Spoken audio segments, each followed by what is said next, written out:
Hi everyone, welcome to our second Space Talk series here from Mathspace. My name is Nusa, I'm an EdTech consultant here. And joining us today, we have Erin Byrne, our Customer Success Manager, and our guest speaker is Cassandra Portelli. She is the head of mathematics at Hunter School of the Performing Arts. Today, she's going to be talking to us about how she's cultivating student growth mindsets with mastery-based learning approaches. Now, this is a topic that hits really close to home for me because as a student in primary school, I actually used to struggle a lot with maths, and for a long while I thought I was just not good at it. And it was only when I encountered a teacher that made me understand that I may not knew everything at the time, but I could learn anything. And that was such a powerful message that was really crucial to my academic success. It opened my eyes to go ahead and pursue mathematics, and guess what? I ended up studying maths at university. So it's a really, it's a success story, but I think what Cassie is going to talk to us about today is really going to resonate with that. And I hope you enjoy the recording. We do apologize because we lost part of it, but the main conversation is still there. So thank you for watching. And I understand, I think of maths learning as like building a house. And if you don't have the foundations right, if there's a couple of bricks missing, you're going to get a really wobbly structure. So I know everyone can learn maths and do maths well, like the teacher who inspired you. I'm very taken by the story of Cleo Creswell, who came to Australia after having been told in Europe that she just wasn't a mathematician, and turning around and enrolling in extension maths in New South Wales, and now a very successful mathematician and a very famous TV personality in the STEM area. And I've seen students in my own classes go from bottom year 7 and end up doing extension 2, and the particular person I'm thinking of at the moment has just told me he's become a maths teacher. So I know anyone can do it. And so for me, mastery learning and growth mindset go hand in hand. Yeah, that's amazing. It is so powerful to have that message across to students. It was powerful for me. It was powerful for a lot of other people there. And when we don't have it, I feel like we could miss out on so many opportunities. And learning maths is so important, not just if you want to pursue a career in maths, but it helps with so many other areas as well. Now, in terms of mastery learning, how would you say that you approach it in your classes? That's that Milo you were asking about earlier, Nusa. Yeah. Nice photo there. That's my current Year 12 Extension 2 students. The question was, how did we start employing mastery learning? How did we approach it? So our school has taken a mastery learning philosophy, and we started approaching it by looking at all the outcomes we have to teach in stage 4 and writing descriptions of what is just a beginner for that outcome all the way to what we think is a master and even beyond mastery for that particular outcome. And we started talking about how we were going to implement it in our school, and we were already doing some stuff with stage 5 that I'll go into in a little while. But then the beta of waypoints came out, and we thought this is going to do, without any teacher effort, all the things that our senior exec are asking us to implement on such a micro level in our classrooms. And so we've been trying to blend them together. That's awesome. We want students to see where they're having success and where the gaps are. And we want to try and make students responsible for filling the gaps, especially where there are gaps from an earlier year. Yeah. So we've had a lot of focus on that. And we have our little Maths and Milo program, which runs in the mornings from 8 a.m. to 9 a.m. every day. We started with one room. We now have 3 classrooms we open every day, one for the primaries, one for the junior high, and one for the senior high. And we support that with our better students as volunteers. with teacher education students from the university, and with a rostered staff member. So once a week, a teacher is also looking after those rooms. That's a really, really nice idea. It gives the students that support, and it provides an environment for them to discuss together, I imagine, as well. Yeah. Now, the next question that we have prepared for today is, why do you choose to teach with this approach? There are 30 children in front of you on most days, and they change who's sitting in the seats every hour on the hour here. I don't think any teacher can say simply from observation that they know exactly where a student's at, where their gaps are, and where they need an extra push. And so by having really good data, we can let students determine some of the direction that they move in. So at our particular school, it's a performing arts school. I think 1 day a week on average, the students are away doing something far more interesting and purpose-driven for them than perhaps their mathematics class might be.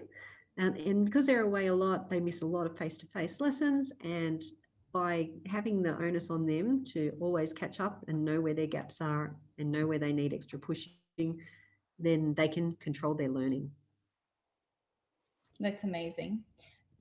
Next thing that we have is perhaps we want to hear a bit more of how mastery learning works at your school. You did mention a couple of things already in terms of how you have implemented mastery learning, but there might be a few other things that you want to talk about in terms of... The school had a focus on implementing things in stage 4, but our stage 4 is mixed ability. And so we differentiate already fairly well. Some of our teachers are invited up to the uni each year to talk to the pre-service teachers about skills in differentiating. What we wanted to do was organise for more students to be able to attempt the advanced course. Our uni here has made a direct entry pathway where if you are a good mathematician, you can walk straight into a vast array of degrees without having to consult your ATAR. So it's called the Subject Spotlight at UON. If you're good at maths, you can go straight to engineering. You can go straight to maths, to science, and there's a whole range of degrees. So we have streamed classes in Year 9, and they kind of class pace. They go at their own speed, but we've restricted them to the 5.1 and 5.2 outcomes to start with. And at the end of each topic that the students sit, there is a pre-published test that they can practice. And then the actual test that they sit in class is just slightly different. The numbers are changed a little bit, like the Mathspace philosophy of every student gets something different. Mm-hmm. So that they can be thoroughly prepared for the assessment they're about to sit, and they can study really hard and experience for what a lot of students is first-time success in mathematics. They're like, gee, I found out that if I studied, I can be brilliant. I got an outstanding. I went home and told my mum and she gave me $50 because it's just never happened before. And not only that, if they're not happy with their grades, and for us, if they get a basic or limited, we're really not happy with their grades, then we can ask them to do that portion of the pre-published test again as an assignment to show that they've improved their understanding. And we started doing this about 3 years ago. When I first came to this school 7 years ago, the uptake of maths in senior school was 50% of the cohort. Mm-hmm. It's now 80%. 80% of our students choose to take maths, even though they're here for a performing art. And our current numbers in advanced are 66, and in standard, 46. We have more advanced students than standard students because we've built the platform on which they can be successful through mastery learning. And it's not something that's a daunting task that they need to conquer. They have been able to see that it's possible for them to get there. It's amazing to see all of those results there. In Year 9, they're pre-published, but in Year 10, they're not pre-published, but they're scaffolded. There's a study sheet that if they fill in the study sheet, they can bring that to the exam, and it should have similar questions to what they're expecting in the exam. For example, if the exam was on bivariate data, their scaffold would say, I know how to make a line of best fit, and they're allowed to fill in an example. And of course, in the test, there's a question that says, please draw me the line of best fit. Mm-hmm. So they're still prepared, but they're not as prepared as we've had it in Year 9. And the idea is teaching them to make really thorough summaries based on the dot points of the syllabus, so that come the HSC, they know how to prepare for the real exam. Yeah, 100%. Now, as you implemented this and as the school went through all of these programs, how many challenges have you encountered? Can you talk a little bit more about that as well? Oh, so many challenges. Kids saying, yeah, but I'm in the dumb class, because they've got that fixed mindset, you know, I'm here and I can never get anywhere else. Parents who have turned around and said, oh, but my kid's an advanced student, and you just have to let them in that class. But now I can say, well, here's the evidence that they don't have that foundation knowledge, and how are we going to fix it? Because then the onus is back on the student to make sure that they don't have those gaps. I do have students that dance 19, 20 hours a week, and then they have a part-time job, and they feel they're too busy to study. And I suppose there's some truth to that. But we think all kids can be good at math given the right amount of effort. It's a matter of whether they want to make it a priority. And yeah, of course, they're kids, they're teenagers. Some of them are just like, nah, can't be bothered. And even in the advanced classes, in the past, we would have kept this student in an advanced class because they are a capable student from their background knowledge. Maybe in Year 7 and 8, they were fabulous and they would have been graded in an advanced class, but they get to Year 10 and say, I really just don't need maths. I've decided I want to do law. I want to focus on my English and HISI stuff, and I don't need the extra stress that comes from doing the advanced course. And so they choose not to apply for our advanced in Year 10. And that's okay too. Mm-hmm. Apathy to a point is okay. They still want learning and growing. It's not like you're going to force all students to do the same thing. So it's it's about understanding and meeting them where they're at as well, right? Yeah. Now, for some of these challenges, do you have some insights as to how you have been able to tackle them? I think for a growth mindset, it's really important to have tackled it early. So in Year 7, we have a program where we take them through Joe Bowler's How to Learn Maths for Students course, Mathematical Mindsets Thinking, to talk about growth mindset and fixed mindset and which was going to get you further in your maths understanding. So we do about a 5-lesson mini course based on the work of Joe Bowler. We've opened advanced up to all Year 10. So anyone that has good grades can go in, and I know that a lot of schools put a limited number on how many advanced students they're going to have. We try not to do that. And we open it up not just to the grades, but also their work ethic, their dedication, their career goals, whether they come to Maths and Milo regularly, whether they've been involved in a bunch of extracurricular stuff as leaders, as well as marks. And that helps the students get a bit more interested in doing more maths and trusting that they can do it, right? Yeah, and this year I've started a mentor program where our best Year 10s and 11s, not necessarily best academically, but best in terms of modelling that growth mindset thinking, are looking after our best Year 7s and 8s and just trying to mentor them along and grow them. But in return, for those students that are our senior students doing well, I've tried to find industry and university mentors for them to show them where their maths might take them once they leave school. That's amazing. That's incredible. Thank you for sharing that. It's great to see that schools are doing this. I think it's just amazing. I have no words for it. It relies on the goodwill of a lot of people. But then so does all that Milo. That's from donations from our school community. So who are obviously saying with a little bit of money that they appreciate the time we spend with their kids. That's right. Yes.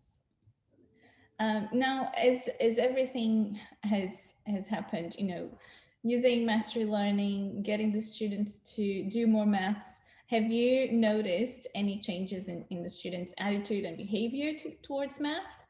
I hear a lot of the word yet. I haven't got that, miss, yet. So we've got lots more students doing maths well. We've got lots more students taking advanced maths in the senior years, and therefore a lot more students accessing university entry in STEM subjects. And Girls and girls and boys. Right. Yeah. Because there's a huge gap there as well. Kids are always saying to me, quoting back at me, maths opens doors, miss, maths opens doors. It's amazing. And I really like that thing you said about yet, because if you think that you don't know yet, there is that thing in your mind saying that you will learn at some point and you will be able to know it at some point, which is, it's quite powerful. Yeah. Now, you mentioned that waypoints was also something that you implemented to help with this. I guess for everyone that's on the call, it would be interesting to know why you have decided to implement waypoints. You were already using Mathspace in some aspects of it with mastery learning, but why waypoints was useful, I guess. One of the things the senior exec were wanting us to do was report back to students and parents what level of mastery for every outcome. And you'd be aware there's 21 outcomes in year 7 and 8. There's a lot of outcomes in maths. And as we started to fill this information in, all the other KLAs are looking at us going, oh my gosh, Cassie, what is all that stuff? There's so many. And yeah, we wanted a better system that's going to reduce teacher workload. I love how collaborative my faculty are. They're absolutely amazing. And Helen works with my Sharon Evans on her RLE program, and she would know that we try and do such good work that we can share it and everybody's workload gets lighter. Mm-hmm. But we could see that by using technology, there was a strong possibility that we would have to do less marking. Who doesn't like that? Yeah.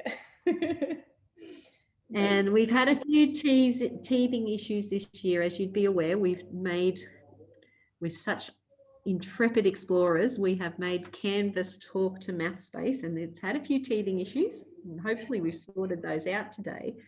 And so I'm really looking forward to publishing our first set of reports where I can say to parents, get your child to log into Waypoints and be amazed at what they know.